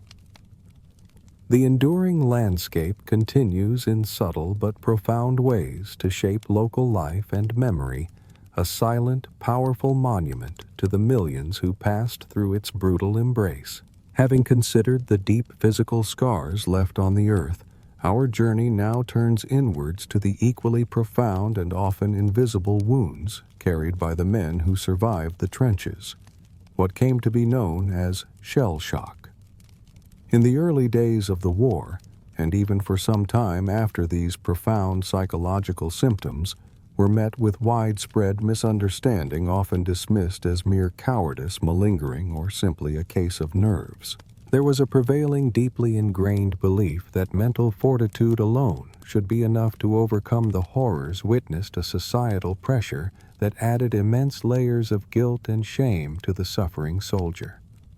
This initial ignorance led to the tragic, punishing, and even execution of men who were in fact suffering from a debilitating medical condition.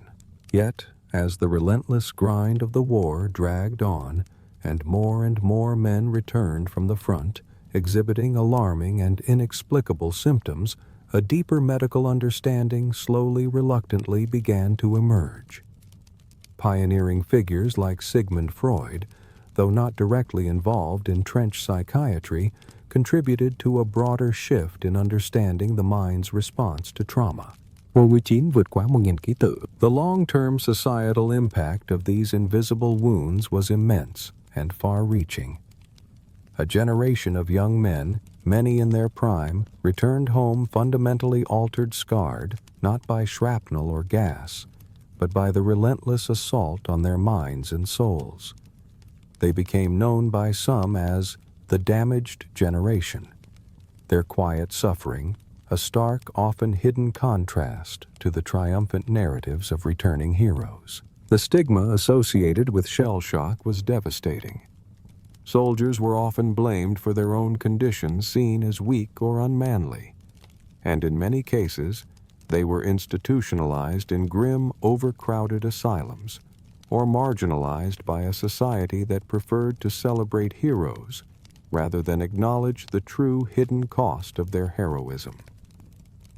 The inability of families and communities to comprehend these unseen battles, to grasp the sheer psychological weight that these men carried, often led to further isolation and despair, leaving many veterans to wrestle with their demons in profound, isolating silence. These profound and unsettling experiences of trauma found their way slowly but powerfully into the cultural fabric of the nations involved. This was particularly evident through the raw, unflinching honesty of literature and poetry that emerged from the conflict. Poets like Wilfred Owen and Siegfried Sassoon, both veterans themselves, bore witness to the unspeakable, their verses dripping with the mud, the blood and the psychological torment of the trenches, challenging patriotic platitudes with stark reality. Eric Maria Remarque's seminal novel All Quiet on the Western Front became an iconic work dissecting the brutal dehumanization of the soldier and highlighting the profound disconnect between the front and the home front, a chasm of experience that could never truly be bridged. These works, along with countless others, were crucial in shaping public understanding, providing a counter-narrative to the often sanitized or jingoistic portrayals of the war. They captured the hollow eyes, the profound desolation of the soul, painting a raw, unfiltered picture of the reality that continued to haunt the survivors. There was a stark and painful disconnect between the grand patriotic narratives spun by governments and the true lived experience of the soldiers. Families, too, grappled with these profoundly changed men, trying often in vain to reconcile the vibrant son or loving husband who left with the haunted, withdrawn stranger who returned. The war, in this sense, profoundly influenced later psychological studies of what we now understand as post-traumatic stress disorder, or PTSD. WWI tragically served as a foundational, if brutal, case study, forcing the medical community to acknowledge the profound and lasting impact of trauma on the human psyche. This generation, often labeled the lost generation, was not just lost on the battlefield in terms of lives extinguished. They were profoundly altered and imbued with a deep cynicism due to the sheer unrelenting horror of the war.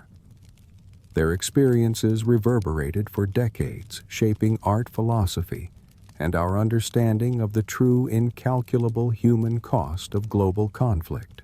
Beyond the physical scars on the land and the psychological wounds on the men, the Great War also left an enduring legacy in the form of its material culture, a testament to human ingenuity and resilience, even in the most barbaric of conditions.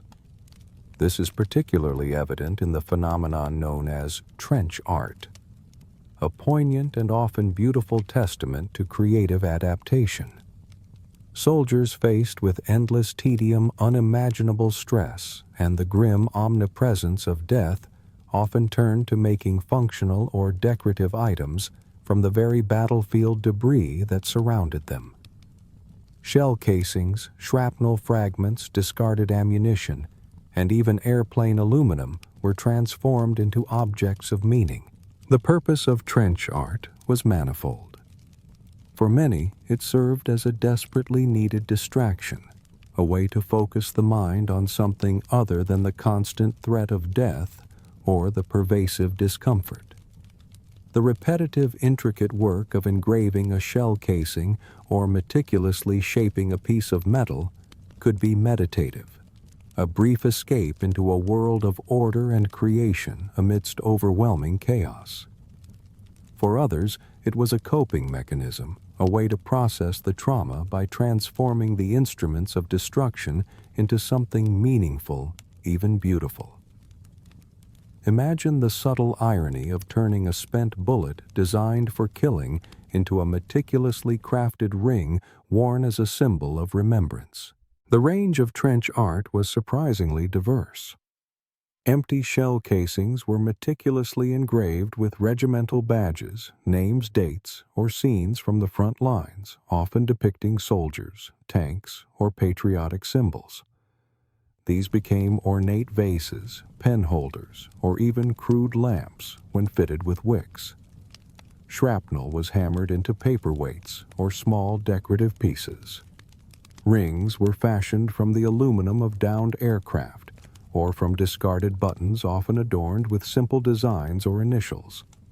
Matchbox covers were embossed and crude tools were created from scrap metal to make daily life marginally less difficult. Each piece tells a story not of grand battles, but of individual endurance. The cultural significance of trench art lies in its stark contrast with the official war machine.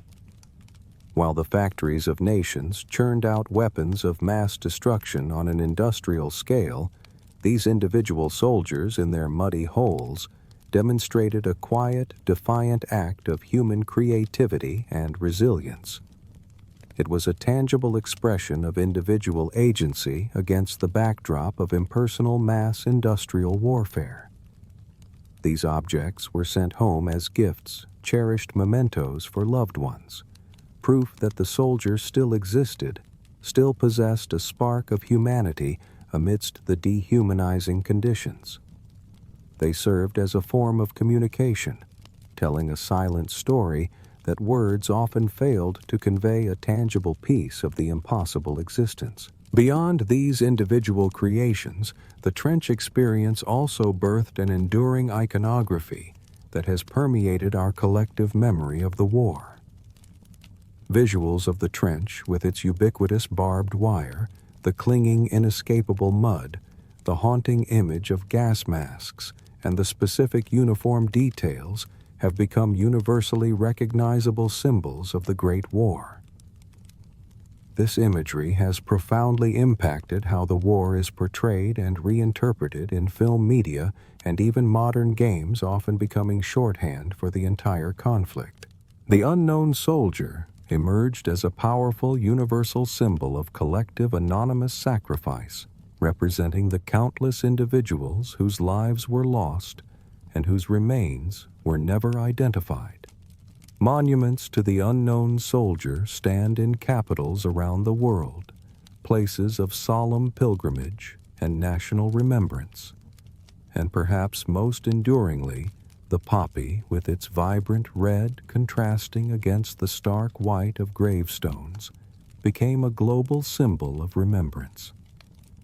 Its origin growing in the churned-up earth of the battlefields of Flanders imbued it with a profound and lasting meaning, forever linking it to the fallen.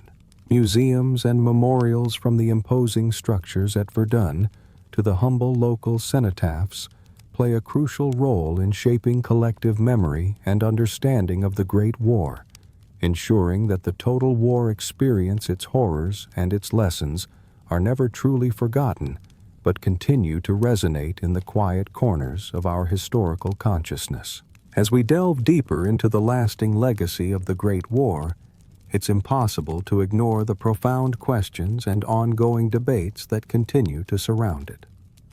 Perhaps the most fundamental and agonizing question is, why? Why did it happen? Why did the world descend into such unprecedented carnage?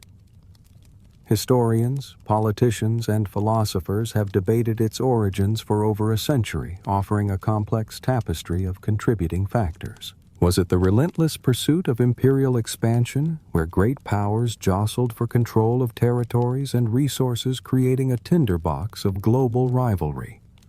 Or was it the virulent strain of nationalism that swept across Europe, fostering an us versus them mentality, where national pride bordered on fervent self-righteous aggression?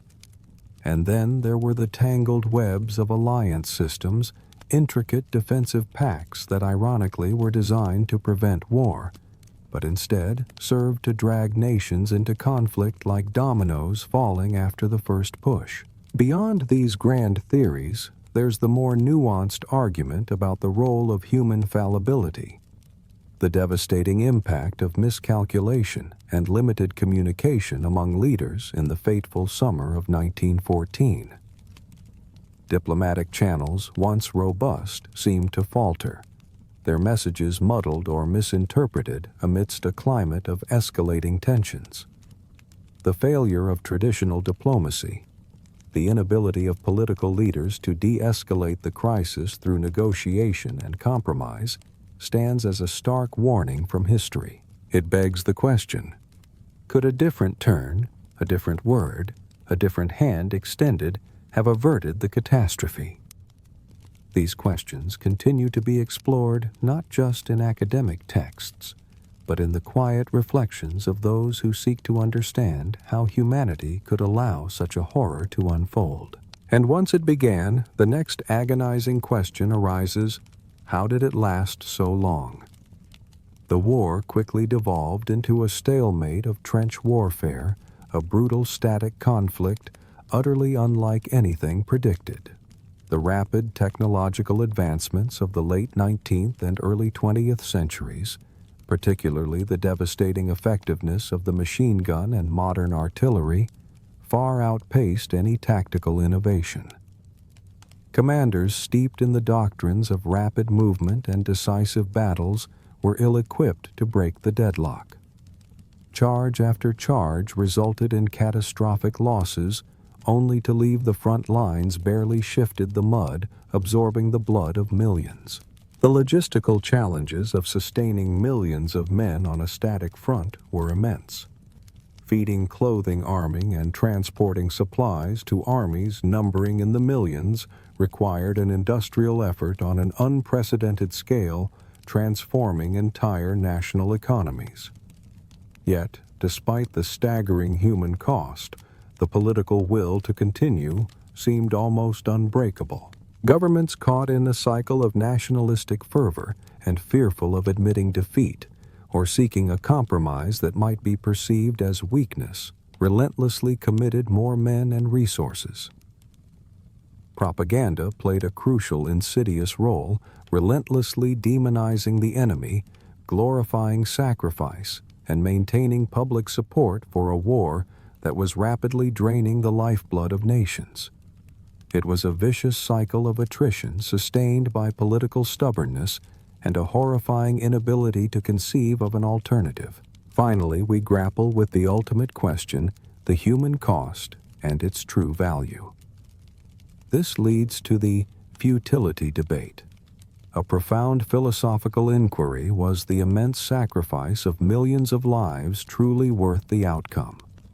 Did the territorial changes, the political realignments, the redrawing of maps justify the unspeakable suffering? It delves into the individual agency versus collective fate, pondering how much choice did soldiers truly have in a system that demanded absolute obedience and seemingly endless sacrifice. Were they brave volunteers, or were they simply caught in an inexorable tide swept along by forces far beyond their control? The moral implications of industrial warfare, the systematic, almost bureaucratic slaughter of millions, stands in stark contrast to traditional combat forcing humanity to confront the terrifying efficiency of its own destructive capabilities. Even today, the ongoing process of reconciliation and remembrance across former enemy lines, the shared acts of mourning and recognition, attest to the enduring weight of these unanswered questions. The legacy of the trenches is not just a historical fact. It is a constant, quiet challenge to our understanding of conflict, sacrifice, and the enduring human spirit. Having explored the physical and psychological legacies of the trenches, as well as the enduring debates surrounding the conflict, let us now shift our perspective to other facets of society during the Great War. This involves a journey into contrasting daily lives, moving away from the pervasive mud and shared suffering to examine the experience of the officer class and the civilians on the home front. These perspectives offer a different kind of immersion, highlighting the profound social stratifications and unique challenges that existed far removed yet fundamentally connected to the front lines. The officer class, for example, experienced a significantly different trench reality than the enlisted men. This was largely a reflection of the deep-seated class divide that permeated society at the time. Officers, particularly in the British and French armies, often hailed from the upper and upper-middle classes products of public schools and universities, imbued with a sense of duty and privilege. The enlisted men, by stark contrast, were predominantly from the working-class conscripts or volunteers who had little social standing beyond their military rank. This inherent disparity translated directly into tangible perks of rank that, while not eliminating danger, certainly buffered officers from the worst daily miseries. One of the most immediate and striking differences was their living quarters.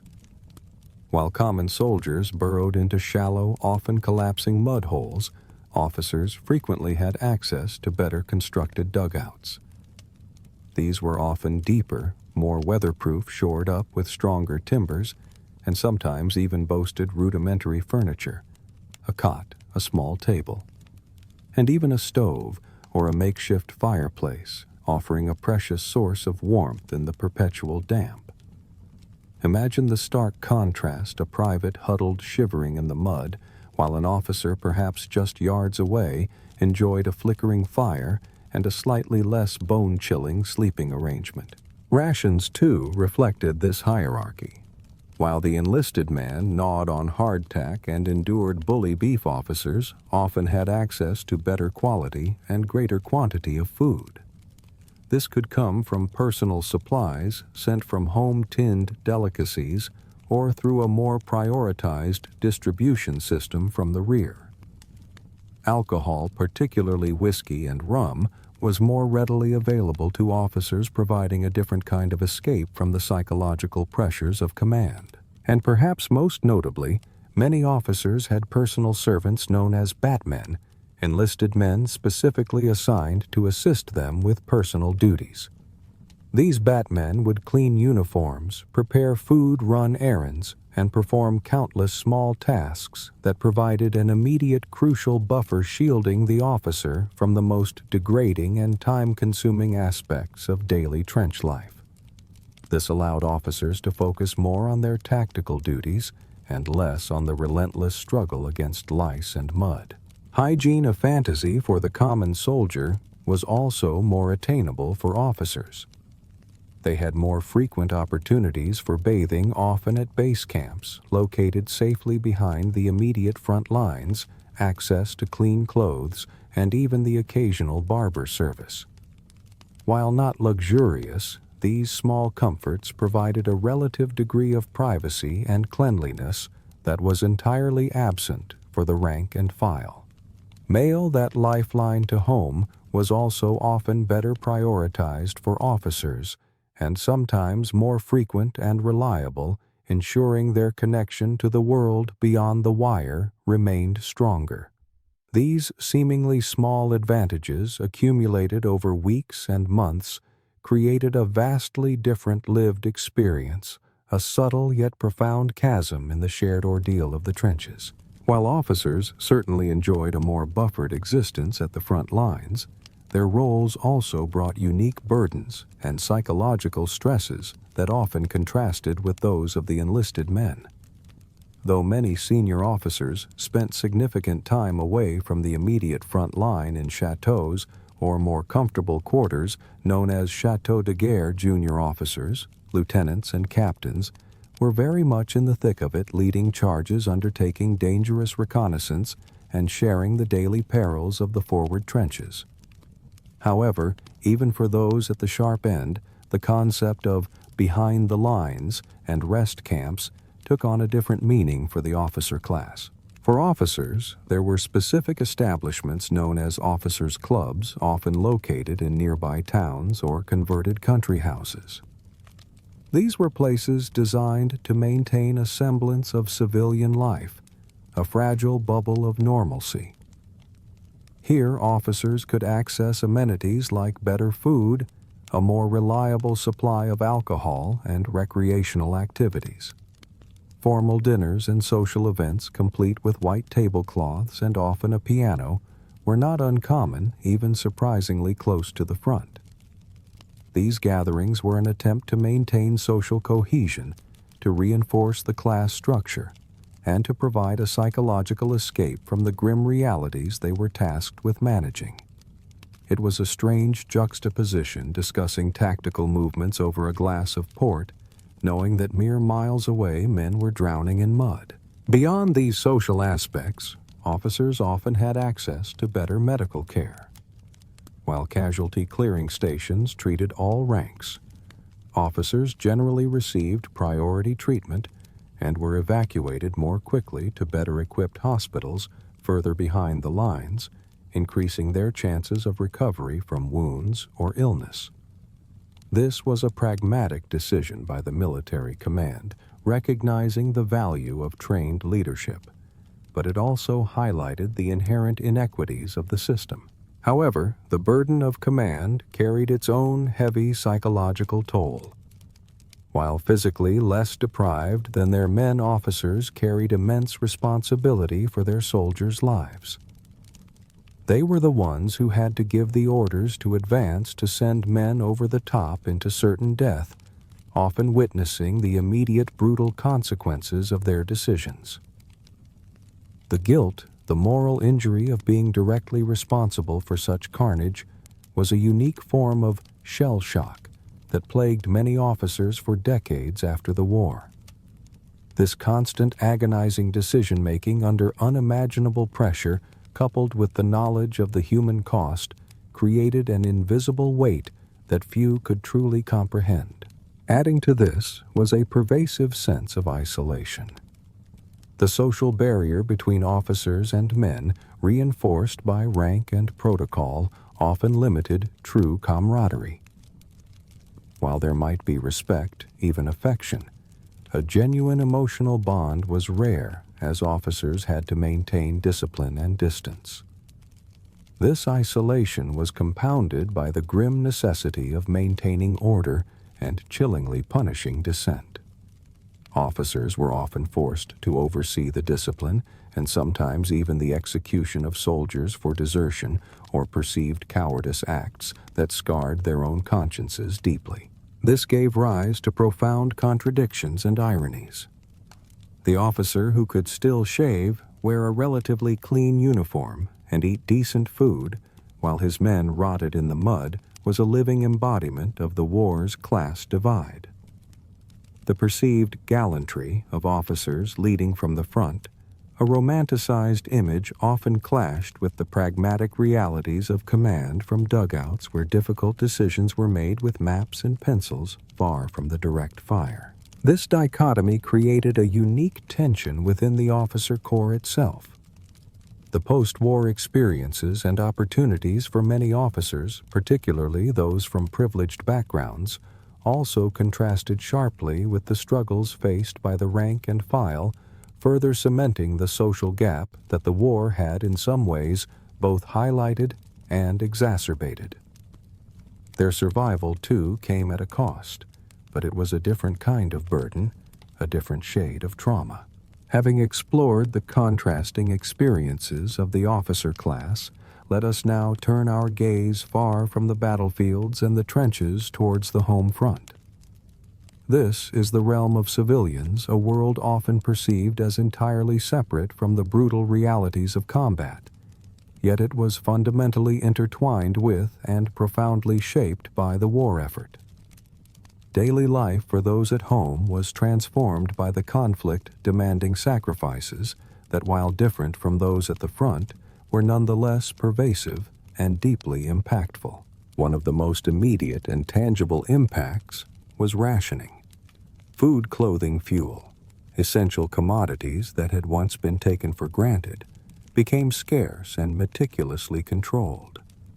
Imagine your daily bread being a carefully measured portion, your sugar a precious luxury, and meat a rare treat. Queues formed for even basic necessities, and families learned to make do with less to stretch every scrap to innovate with what little was available. This constant state of scarcity pervaded every aspect of domestic life, from the dinner table to the heating of homes, fostering a collective consciousness of frugality and self-denial. Perhaps the most monumental shift on the home front was the unprecedented entry of women into the workforce. As millions of men left for the front lines, their roles in factories, farms, and public services needed to be filled. Women stepped into these vacancies often for the first time in such numbers and in such demanding roles. They worked in munitions factories handling dangerous explosives and chemicals, their skin sometimes turning yellow from TNT poisoning. They toiled in heavy industry operating machinery previously considered too physically demanding. They drove buses and trams, managed complex logistics in transportation networks, and took up agricultural labor, ensuring the nation was fed.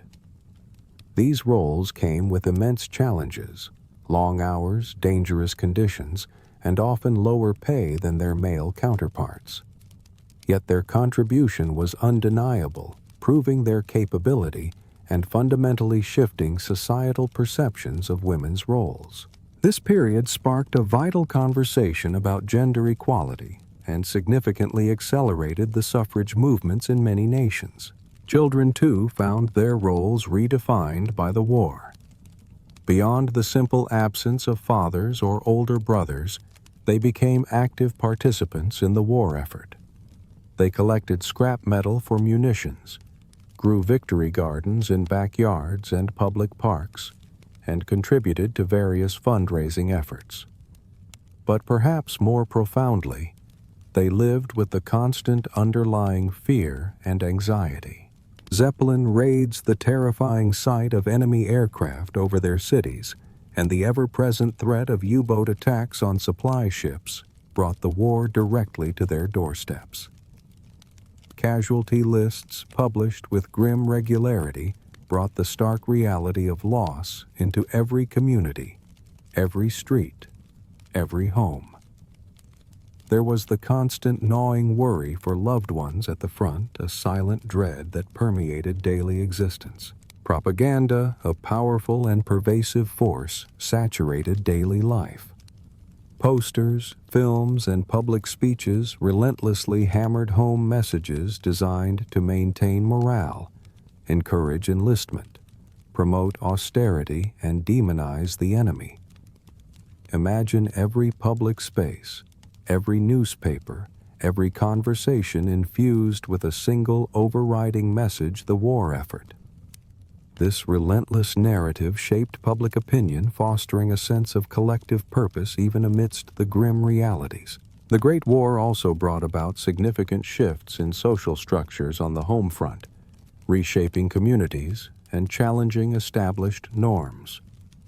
Faced with the overwhelming demands of the conflict, communities often rallied together in remarkable ways.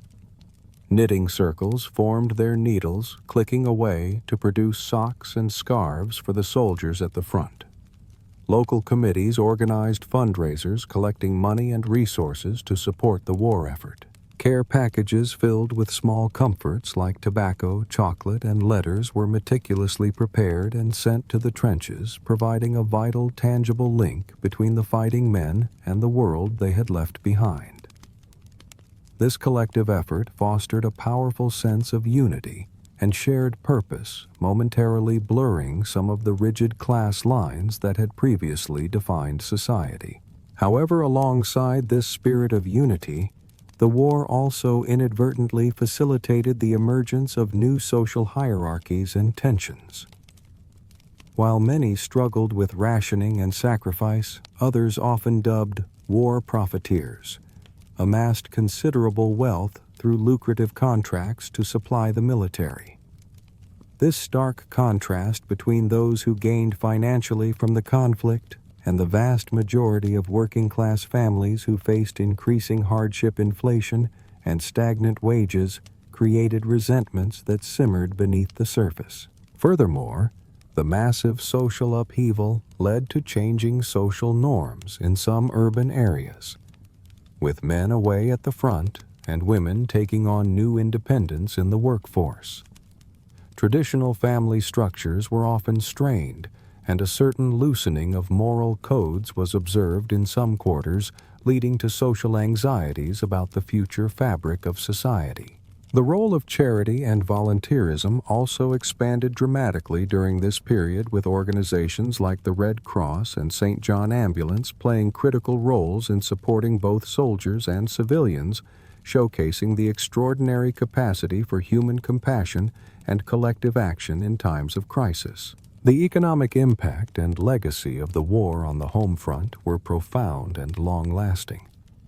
Nations incurred massive government debts to finance the unprecedented costs of industrial warfare, leaving a heavy financial burden that would affect generations.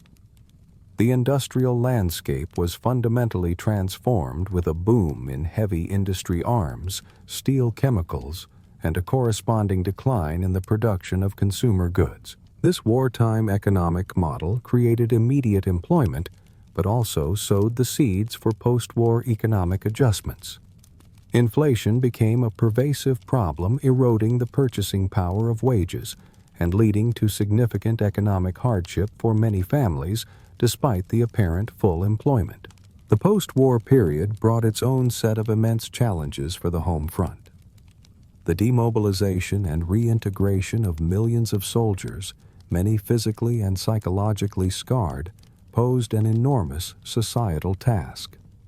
The competition for jobs between returning veterans and the women who had filled their roles created new social and economic tensions.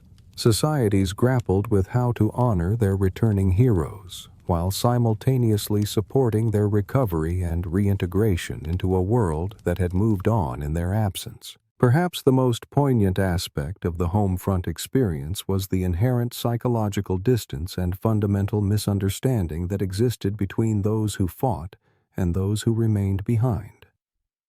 While civilians faced their own hardships and anxieties, they could never truly comprehend the visceral, dehumanizing reality of the trench experience. This led to a subtle but significant resentment from soldiers towards civilians, a feeling that those at home were ignorant of the true horrors living in a world of relative comfort and perceived luxury. This gap between those who fought and those who stayed home created deep social divides that persisted for decades. The initial fervent celebration of returning war heroes, often based on romanticized notions of battle, quickly gave way to the harsh reality of veterans struggling with unseen wounds, unemployment, and social alienation. The home front, in its efforts to support the war, inadvertently created a chasm of experience that would forever mark the generation. As our journey through the grim realities of the Great War trenches and the profound impact it left on the world draws to a close, let the echoes of the past gently fade into the quiet of your present. We have walked through the mud, felt the bite of the cold, and heard the distant, maddening scurry of rats. We have glimpsed the unimaginable toll on the human spirit, the slow erosion of self, and the enduring scars left on both the landscape and the collective consciousness. It is a history that, while stark, serves as a quiet reminder of human resilience even in the face of overwhelming adversity. Now imagine yourself slowly, gently pulling back from those distant, muddy fields. Feel the warmth of your blankets, the comforting softness of your pillow. The air around you is still safe and doesn't carry the acrid tang of decay or the metallic hint of old blood. There are no sudden whistles signaling danger, no distant thuds of artillery shaking the ground beneath your bed. The darkness around you is not the oppressive, fearful blackness of a trench, but the peaceful, secure dark of your own room, a sanctuary. Allow your shoulders to relax. Release any lingering tension in your jaw. Take a slow, deep breath, feeling the air fill your lungs, air that is clean, fresh, untainted by the ghosts of gas attacks. There is no watch tonight, no need to stand guard against an unseen enemy, no need to ration water or eat mystery meat or listen for the rustling of creatures in the walls. The world you inhabit now is a world of quiet comfort, a stark and precious contrast to the lives we have just explored. Let that comfort wash over you, a gentle wave, soothing away any lingering thoughts of hardship. The stories of endurance, of struggle, of a past that feels so impossibly distant have served their purpose. They have offered a glimpse into a history that shaped our world, and now they can simply recede like the tide. Close your eyes, not to forget, for some truths are too profound to ever truly leave us, but to rest, to allow your mind to drift into a deep, dreamless sleep. It is a sleep that has been truly earned not through valor or victory, but through the quiet contemplation of history and the appreciation of the peace that surrounds you now. Sweet dreams. May your rest be undisturbed, and may you wake in a world far removed from the cold, quiet dread of the trenches.